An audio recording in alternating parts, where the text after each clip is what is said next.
হালকা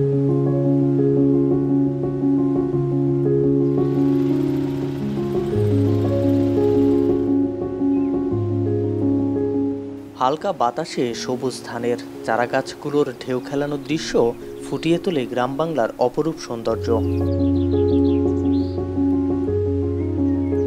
বিলের শাপলাগুলো অপেক্ষায় আছে নিজেকে মেলে ধরার। চলছে ধান শুকানোর প্রস্তুতি। গৃহিণীর পায়ের ছোঁয়ায় ধানগুলোর এমন উথাল পাথাল দৃশ্য এখন আর চোখে পড়ে না। ধানগুলো শুকিয়ে গেলেই চলে যাবে মিলে। গাঁওগ্রামের এমন দৃশ্য চোখে পড়বে খুলনার বটিয়াঘাট উপজেলার বিভিন্ন এলাকায়। এই কাজীবাছা নদীর কোল ঘেঁষে গড়ে ওঠা একটি জনপদ বটিয়াঘাটা। খুলনা শহর লাগোয়া হওয়ার কারণে এখানকার বেশিরভাগ অলিগলিতে ছড়িয়ে পড়েছে আধুনিকতার ছোঁয়া। এখানে আছে পাওয়া না পাওয়ার নানা গল্প। এই বটিয়াঘাটা উপজেলার মানুষের জীবনমান কতটা উন্নত হয়েছে, কতটা এগিয়েছে এখানকার অর্থনীতি, তা নিয়েই বলছি এখন।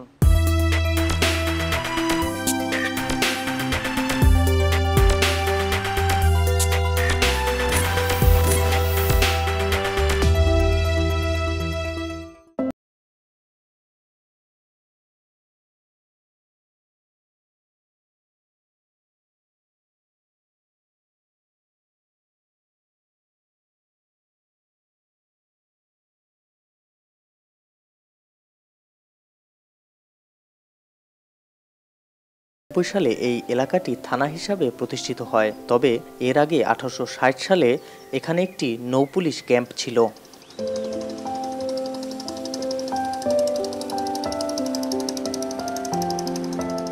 ধারণা করা হয় খুলনা থেকে কলকাতা স্টিমার যোগে যাওয়ার পথে বটিয়াঘাটায় একটি ঘাট ছিল এবং এটি সুন্দরবন এলাকার অংশ ছিল। সুন্দরবনের বিখ্যাত সুন্দরী কাঠের তৈরি বৈঠার জন্য এই স্থানটি পরিচিত ছিল। এই বৈঠার কারণেই স্থানটির নাম বৈঠা।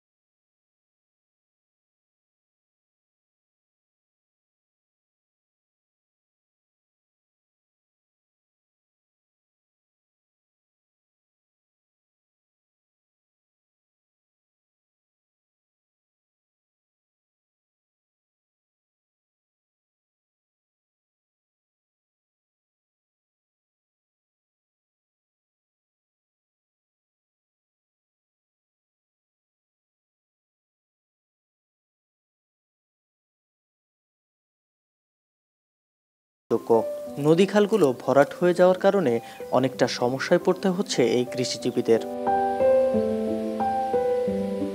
বটিয়াঘাট উপজেলার আশপাশের বেড়িবাঁধগুলো বাদ দিয়ে স্লুইস গেট আরও উঁচু করার পরামর্শ দেন প্রবীণরা। সব মিলে আমরা মনে করি 400 বছর আগে এখানে জনবসতি শুরু হয়েছে এবং তখন জঙ্গলই ছিল। এখনও এখানে পুকুর খুঁজতে গেলে মাটি খনন করলে 2-3 হাত পরেই গাছের গুঁড়ি পাওয়া যায়। তার মানে জিএলটা গ্রাউন্ড লেভেলটা 2-3 হাত নিচেই ছিল। আমাদের এখানে সমস্ত বছরের মতো 2 বার বা 3 বার বঙ্গোপসাগরের নিম্নচাপ হতো।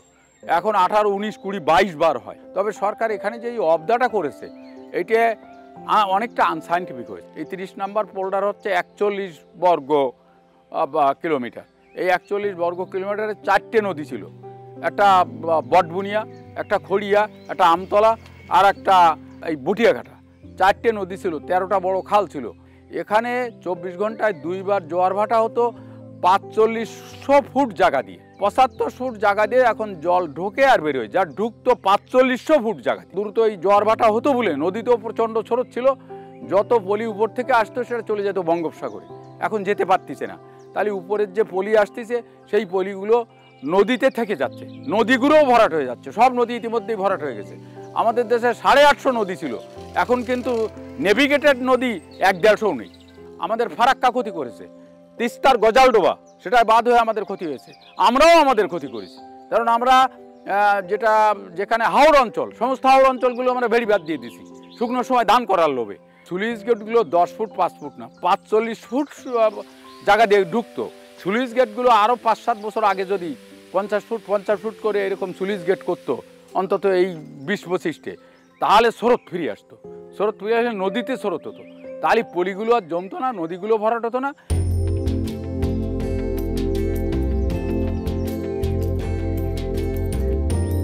কৃষিজাত পণ্যের জন্য খুলনা জেলার অন্তর্গত বটিয়াঘাটা উপজেলা পরিচিতি পেয়েছে সারা দেশে। এখানকার নানা রকম সবজি এবং ফসল দেশের বিভিন্ন এলাকার চাহিদা পূরণ করে। বটিয়াঘাটা উপজেলার অন্যতম একটি বৃহৎ কৃষি জমি হিসাবে পরিচিত এই রাজাখা বিল। এখানকার প্রায় 800 বিঘা জমিতে চাষ করা হয় নানা রকম ফসল। খুলনার বটিয়াঘাটা উপজেলা কৃষিতে অনেকটাই সমৃদ্ধ হয়েছে। এখানকার বেশিরভাগ জমিতেই বহুমাত্রিক ফলন ব্যবস্থা রয়েছে।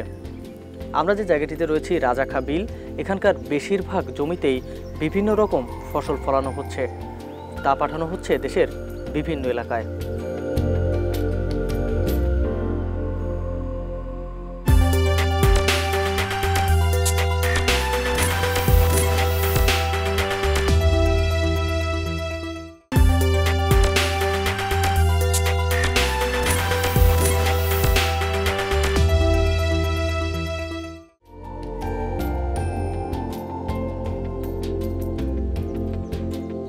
বৃহৎ এই রাজাখা বিলের বেশিরভাগ জমিতেই একের পর এক নানা রকম ফসল ফলে সারা বছরই।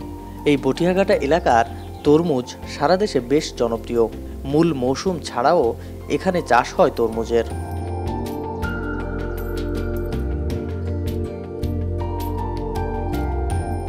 এই তরমুজ চাষ হয় বিভিন্ন পন্থায়। নিচে মাছের চাষ আর উপরে বাঁশের চালা দিয়ে তৈরি করা হয়েছে তরমুজের ক্ষেত। মাছের ঘেরের উপরে ঝুলে থাকা এক একটি তরমুজ স্বাদে এবং মানে নজর কেড়েছে ব্যবসায়ীদের। তাই ফল পরিপক্ব হতে না হতেই ব্যাপারীরা চলে আসেন এই তরমুজ কিনতে। প্রতি বিঘা জমিতে 20 থেকে 25 টাকা খরচ হলেও ফল বিক্রি হয় প্রায় লাখ টাকায়। এছাড়াও এই জায়গায় মাছ ও ধান থেকে আয় করছেন কৃষকরা। এছাড়া রাজাখা বিলের এক একটি জমিতে চাষ হচ্ছে বরবটি, উচ্ছে, লাউ সহ নানা ধরনের সবজি।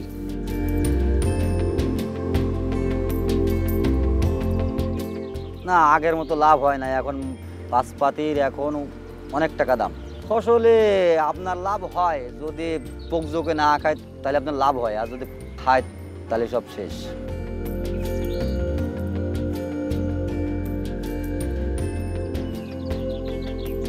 বিলি ধান হয় গরমের ধান, আর বর্ষাকালে উপরে বেড়িতে তরমুজ হয়। কারণ আমরা এই আর নিচে এখন মাছ আছে, গল্লা আছে, সাদা মাছ আছে, উপরে বেড়িতে তরমুজ আছে। 1 বিঘা জমিতে দেওয়া যাচ্ছে 20 থেকে 22-25 হাজার টাকা খরচ হয় লাগাইতে। আর এমনি 700-800 ফল বান্ধা যায়। তা একটা ফল যদি 2.5 কেজির হয় নিম্ন, তাহলে 45-46 টাকা কেজি বেচা যায়। পয়লা বছর 96 টাকা বেশি, এই বছর মনে করেন ওই বানে আবার তরমুজ দিছি, দেওয়ার পরে ওই বানেতে এখন আমার অত টাকার খরচ নেই। এবার 35 হাজার টাকা খরচ হয়েছে আমার। বেচা কেনা হইবে মনে করেন যে 1 লাখ টাকা বেচা কেনা হইবে।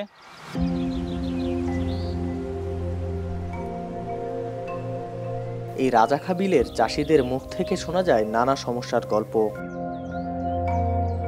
এই বিলকে 2টি অংশে বিভক্ত করেছে রাজাখা খাল। এই 2টি অংশকে সংযুক্ত করতে স্থানীয়রা তৈরি করেছে একটি বাঁশের সাঁকো। এখান থেকে পণ্য নিয়ে পারাপারে সমস্যায় পড়তে হয় কৃষকদের। এছাড়াও এই রাজাখা খাল খনন না করলে বড় মৌসুমে ধান খেতে পানি সেচের সমস্যায় পড়তে হয় হাজারো কৃষককে। তো বিগত প্রায় 4 থেকে 5 বছর প্রায় মনে করেন যে লবণ পানিটা বন্ধ আছে। বন্ধ থাকার ক্ষেত্রে যে পতিত যে বিল, পুরো বিল যে অঞ্চলটা আছে, এই অঞ্চলের মানুষ প্রথমে ধান চাষ করার জন্য চেষ্টা করলো।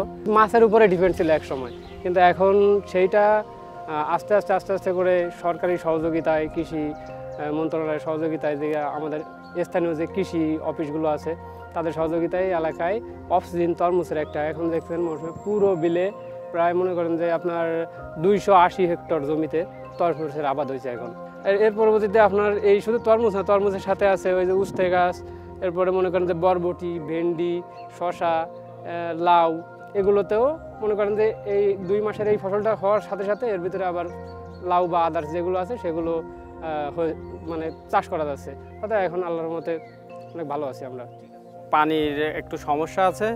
বোরো ধানের সময় আমাদের ছোট্ট একটা খাল, এই খালে যে পানি, সেই পানি দিয়ে আমরা আমাদের এই 700 বিঘা জমির পানি সেচ দিতে পারি না।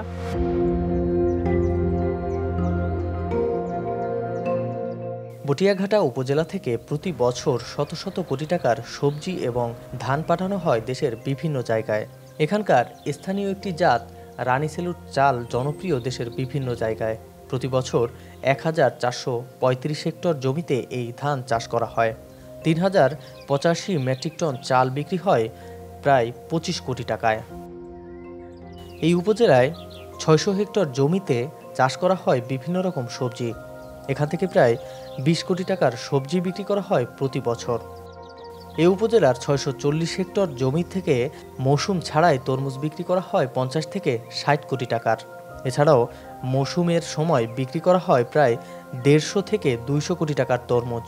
নতুন কৃষি উদ্যোক্তা তৈরি থেকে শুরু করে ফসলের জাত উন্নয়ন ও কৃষকদের প্রশিক্ষণ, বীজ সার সরবরাহ সহ নানাভাবে সহযোগিতা করা হয় উপজেলা কৃষি অধিদপ্তর থেকে। বিশেষ করে শিক্ষিত লোক কৃষিকে এখন বেশ আগ্রহ আকারে নিচ্ছে। এরা এটা শুধু কৃষি হিসেবে নিচ্ছে না, এটা বাণিজ্যিকরণ কৃষিতে নিচ্ছে।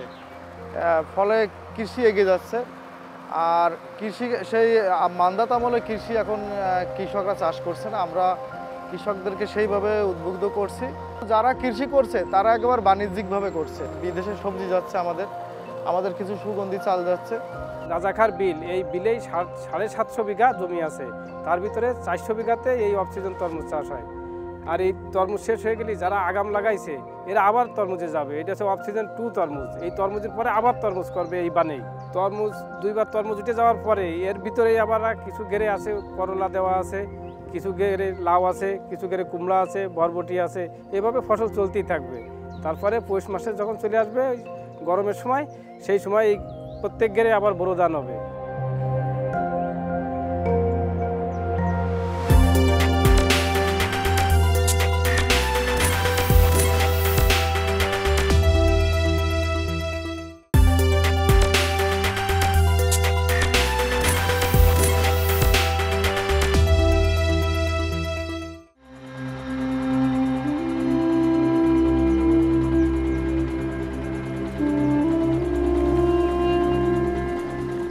নদীতে ইলিশের দেখা না পেয়ে শূন্য মনে জাল সারাচ্ছেন দুই জেলে। আবারও চলছে নদীতে নামার প্রস্তুতি।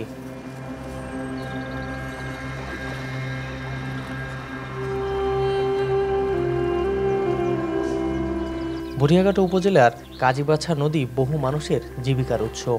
বহু বছর ধরেই মাছ শিকার করে জীবিকা নির্বাহ করছে এলাকার হাজারো মানুষ।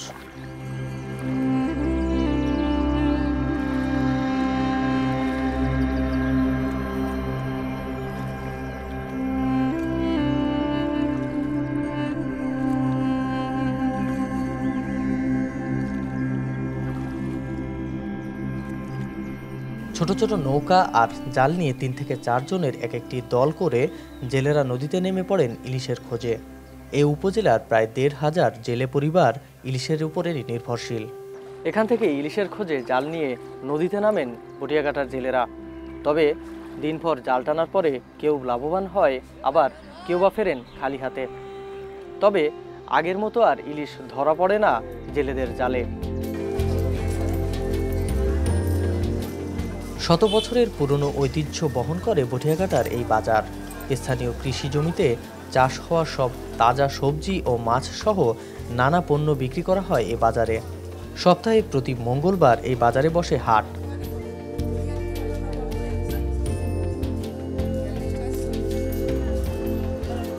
নানা পণ্য কিনতে খুলনাঞ্চলের বিভিন্ন এলাকা থেকে হাটে আসেন হাজারো মানুষ।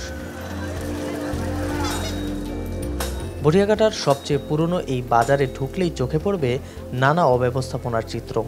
চান্দিনাগুলো ভালো না থাকায় বৃষ্টির সময় সমস্যায় পড়তে হয় দোকানিদের। একই সাথে ড্রেনেজ ব্যবস্থা খারাপ থাকায় জলাবদ্ধতার সমস্যা তো রয়েছেই।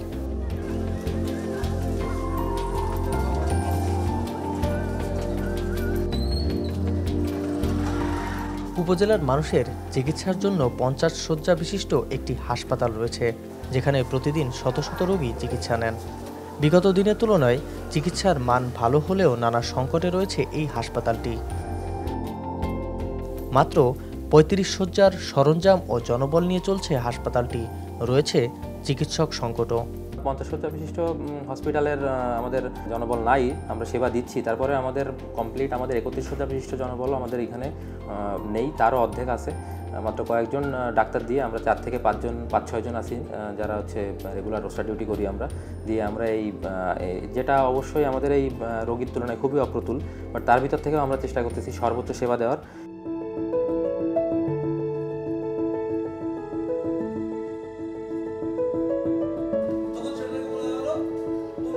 বটিয়াঘাটা উপজেলায় শিক্ষার মান অনেকটাই উন্নত হয়েছে। আগের তুলনায় শিক্ষা প্রতিষ্ঠান বেড়েছে কয়েক গুণ। সব মিলিয়ে বর্তমানে 169টি শিক্ষা প্রতিষ্ঠান রয়েছে বটিয়াঘাটায়। তবে বর্তমানে পাশের হার বাড়লেও নৈতিকতার জায়গাটা দিন দিন কমছে বলে মনে করছেন শিক্ষকরা। পাশাপাশি দিন দিন শিক্ষকদের মর্যাদা কমছে বলে অভিযোগ অনেকের। একসময় শিক্ষার্থীরা খেলার মাঠে সময় কাটালেও এখন তারা মোবাইলেই সীমাবদ্ধ। শিক্ষকদের শিক্ষার্থীরা মূল্যায়ন সেরকমভাবে করছে না, আমি বিভিন্ন মহল থেকে পাচ্ছি আর কি। শিক্ষার যে কাঠামোটা, পরিচালনা কাঠামো, সেটা যদি একটু কিছুটা পরিবর্তন আনা যেত তাহলে আমার মনে হয় হয়তো কিছুটা। আগে বিকালবেলা হইলে খেলার মাঠে যেত, কিন্তু শিক্ষার্থীরা তো এখন দেখছি ওই বিভিন্ন ডিভাইস নিয়ে বসে থাকতেছে, খেলার মাঠে কিন্তু তাদের পাওয়া যাচ্ছে না। সেভাবে শারীরিক গঠনও পরিপূর্ণ হচ্ছে না, সেই কারণে তারা মানসিক বিকাশও কিন্তু সেই দিক দিয়ে হচ্ছে না। মূলত আমাদের এই যে ইন্টারনেট যে ব্যবস্থা সীমিত ব্যবহারের ভিতরে রাখতে পারতাম তাহলে হয়তো এটা করা যেত, আর শিক্ষার্থীদের যদি মাঠে আনা যেত কোনোভাবে সেটা আরও বেশি ভালো হতো আর কি। সেইভাবে শিক্ষকদের প্রশিক্ষণ এবং সেইভাবে তৈরি করা, সেটা আসলে একটা খুবই কষ্টসাধ্য। একদিক দিয়ে আমরা আমাদের শিক্ষকদের তো হাত পা বেঁধে দিচ্ছি, আমরা তো শাসন করতে পারছি না, কিন্তু আসলে শাসনের দরকার আছে, তা না হলে তো আমাদের এই অবক্ষয় হয়ে যাচ্ছে।